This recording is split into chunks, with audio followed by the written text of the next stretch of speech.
團呢同我哋傾過嘅簡慧敏，咁都有聽眾呢就想表達意見嘅，包括咗呢，佢透過 WhatsApp 就表達意見，講自己嘅親身經歷啊。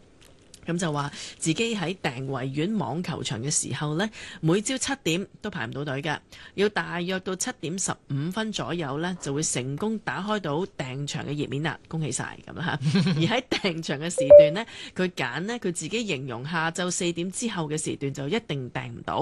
嗱，呢個係佢個人嘅經歷。咁啊，另外仲有聽眾啊，伍生想同我哋分享下，我聽下先。伍生你好。你好，我咧就好少訂，不過我就做電腦嘅，我就聽咗你哋講之後咧，我覺得關鍵係幾個問題。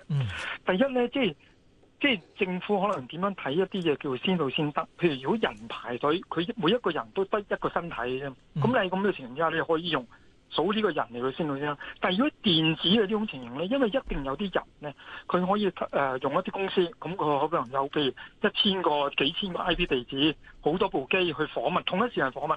咁佢訪問個系統，你6點鐘開始訂，我咪即刻訪問咯。跟住咧，你俾錢我嘅，我就咧用你個 account 去 log in 其中一個，其他嗰幾個咧，佢可能咧就用一啲假嘅，唔實質嘅 log in。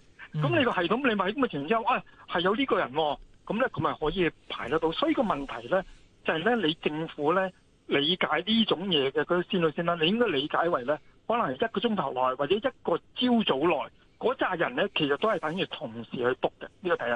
第二咧，對於嗰啲咧，佢用一個 log in 去 log in 咧，你一隻佢，譬如話你可能咧，淨係俾一個時間佢嘅啫。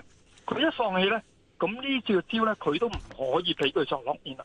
咁嘅情形咧，我相信咧就可以避免咗咧啲人咧去透過呢啲咁嘅所謂科技俾錢咧，去即係買到佢個時間，即係令你改變個思維。